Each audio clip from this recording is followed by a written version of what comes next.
Australia already has a reputation. It's the place where everything wants to kill you. The spiders, the snakes, the things in the water, the things on the land. People joke about it. A whole continent that feels designed to end you. But here's what those jokes don't know. Everything crawling around Australia today, it's the leftovers, the survivors, the small, manageable remnants of something far, far worse. Because if you went back just 40,000 years, a blink in geological time, you'd find an Australia that makes the modern one look like a petting zoo. A land ruled by lizards the size of cars, snakes longer than a bus, marsupials with the strongest bite of any mammal that has ever lived, killer birds taller than a man. This wasn't a continent with dangerous animals. This was a continent that was one giant nightmare, top to bottom. And the worst part? Our own ancestors walked right into the middle of it. So let's meet them. Before we meet the monsters, you need to understand why Australia, of all places, became a factory for them. The answer is isolation. Tens of millions of years ago, Australia broke away from the other land masses and became an island continent, drifting alone across the ocean. And when a piece of land goes solo like that, evolution stops following the rules, you know. Cut off from the rest of the world, life on Australia went its own way. And it went somewhere strange. Everywhere else on Earth, the big roles in nature, the top predators, the giant grazers, were filled by mammals like the ones we know. Big cats, wolves, bears, elephants, but Australia had almost none of those. The placental mammals that dominated other continents never made it there in force. So something had to step into those empty roles. And what stepped up was bizarre. In Australia, the giants and the killers came from completely different branches of life. Marsupials, the pouched mammals, relatives of kangaroos and koalas, grew into monstrous forms. Reptiles swelled to sizes seen nowhere else on the planet. Flightless birds turned predatory and huge. It was as if evolution was running the same experiment as the rest of the world, but with entirely different ingredients and no supervision. The result was a cast of creatures that feel almost alien, familiar enough to recognize, twisted enough to disturb. A kangaroo, but wrong. A lizard, but enormous. A duck, but one you'd run from screaming. And sitting at the very top of this strange and terrible food web were predators unlike anything alive today. Let's start with the one that haunted the ground itself. Meet Megalania. Imagine the monitor lizards you've seen. The Komodo dragon, maybe.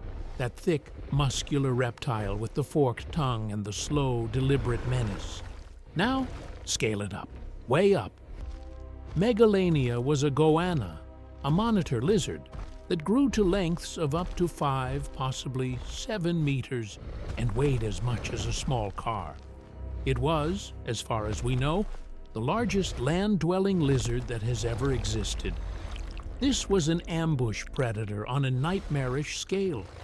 Picture that bulk moving low through the dry Australian scrub, almost silent. Those powerful limbs carrying a body heavier than anything you'd expect to move so quietly. It had a mouth lined with curved, serrated teeth, blades designed to slice flesh and cause catastrophic wounds. And here's the truly horrifying part. Its modern relative, the Komodo dragon, has a venomous bite, a cocktail that lowers blood pressure and prevents wounds from clotting, so that prey bleeds and weakens until it simply can't go on. There's strong reason to believe Megalania had the same weapon, which means it didn't even need to win the fight outright. One bite, one slow, serrated, venom-laced bite, and then it could just follow you, patient, unhurried, waiting for you to fall. This thing shared the land with the first humans to ever set foot on the continent. Think about that.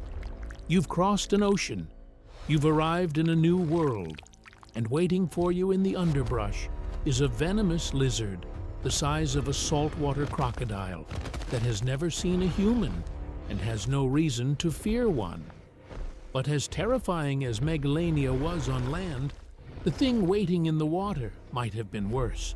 Today, Australia's rivers and billabongs hide saltwater crocodiles, already one of the most efficient predators alive.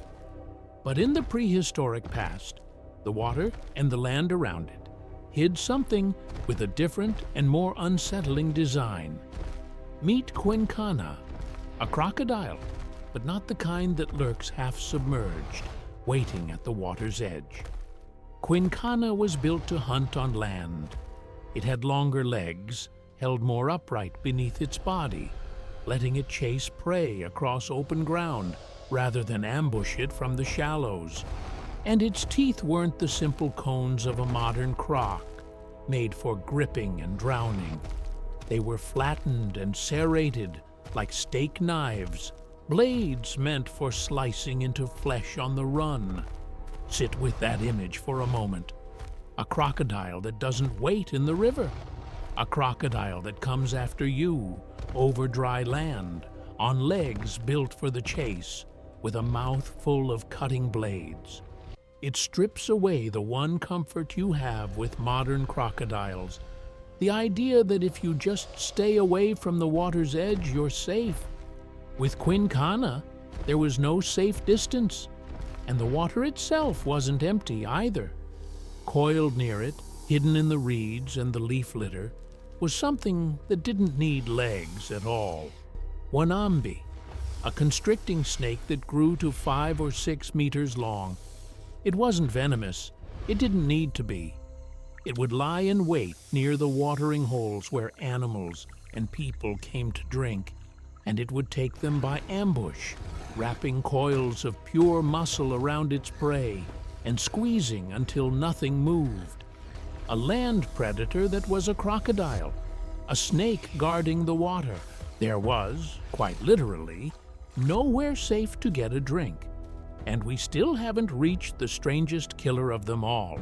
Everything we've seen so far, the giant lizard, the land crocodile, the crushing snake, they're terrifying, but they're reptiles. We expect reptiles to be a little monstrous. What we don't expect is for the cuddly side of the animal kingdom to produce a killer. But Australia did exactly that. Meet Thylacoleo, the marsupial lion. Now, lion is a nickname. This animal wasn't related to lions at all. It was a marsupial, a pouched mammal, more closely related to wombats and kangaroos than to any cat, which makes what it became all the more disturbing. Evolution took the gentle, plant-eating branch of Australian mammals and, on one twig of it, built a dedicated flesh-eating predator. And it was superbly equipped. Thylacoleo was muscular and powerful, roughly the size of a large dog or a small lioness, but pound for pound far stronger. It had retractable claws like a cat, including an enormous hooked thumb claw on each forepaw, a built-in dagger for grappling and slashing. It could likely climb, which means it may have waited in the trees and dropped onto prey from above. But its real weapon was its bite. Thylacoleo didn't have the long fangs of a big cat.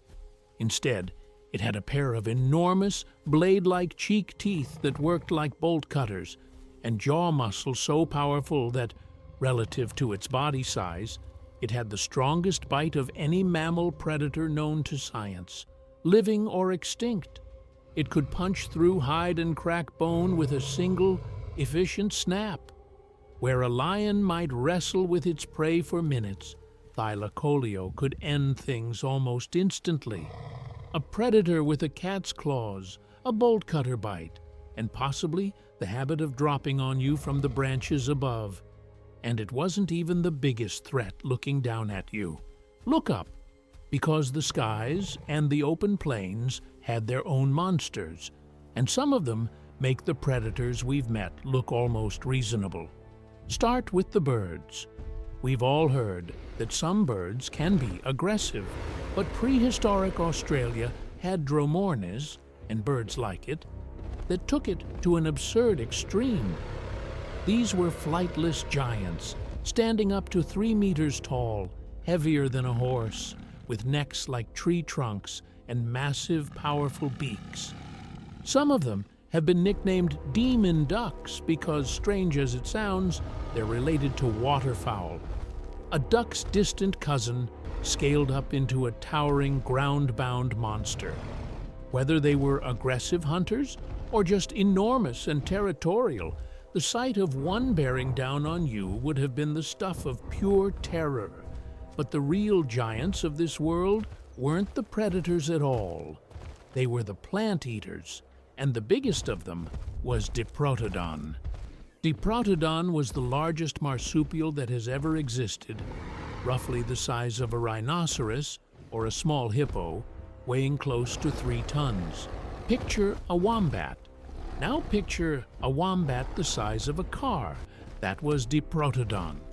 It wasn't a hunter, but an animal that size, frightened or angry, is its own kind of catastrophe to anything in its path. And moving alongside these giants was something straight out of a fever dream. Procoptodon, the giant, short-faced kangaroo. 2 meters tall, heavily muscled, with a strange flat face and single large claws on each foot. It was far too big and heavy to hop the way kangaroos do today. It likely strode, 1 foot after another, looming over the landscape, a land of giant wombats, towering killer birds, and walking kangaroos taller than a man. And then, into all of it, came us. Around 50,000 years ago, the first humans arrived in Australia. They crossed open ocean to get there, one of the great journeys of our species, and they stepped ashore into the nightmare we've just walked through. No maps, no warnings, just a brand new world full of giant, unfamiliar things, every one of which saw them as either a meal or a threat. And if you've made it this far through that gauntlet with me, you already know this is the kind of deep history most people never hear. If you want more of these lost worlds brought back to life, the real ones, the strange ones, the ones that actually existed, then subscribe and come with us, because we're only scratching the surface of what this planet used to be. Now here's the twist that turns this whole story on its head. Because within a few thousand years of humans arriving, almost all of this megafauna, the Megalania, the Diprotodon, the marsupial lion, the demon ducks, was gone, vanished. An entire cast of giants that had ruled the continent for millions of years disappeared in a geological instant, right after we showed up. Scientists still debate exactly why. Climate was shifting, the land was drying out, and that surely played a part. But the timing is hard to ignore. These animals had survived ice ages and droughts before. What was different this time was us, hunting them, changing the landscape with fire, competing for the same water and the same prey. The most fearsome animals the continent had ever produced met something more dangerous than any of them. And it looked a lot like you. So the next time someone makes the old joke about Australia, about how everything there is trying to kill you, you'll know the truth. They have no idea how right they are and how lucky they are that they were born too late. Because the spiders and snakes of today are the faint echo of a world that was genuinely, relentlessly monstrous. A continent where a venomous lizard the size of a car hunted the underbrush, where crocodiles chased you across dry land, where the gentlest branch of the mammal family tree grew claws and a bone-crushing bite and learned to drop on you from the trees, where the ducks were demons and the kangaroos looked down at you, And the most haunting part isn't the monsters themselves. It's that our ancestors saw them. Real people with the same fears you have stood on that ground and looked these creatures in the eye. And not only survived, but in the end, outlasted every single one of them. The nightmares are gone. We're still here. That's not a small thing.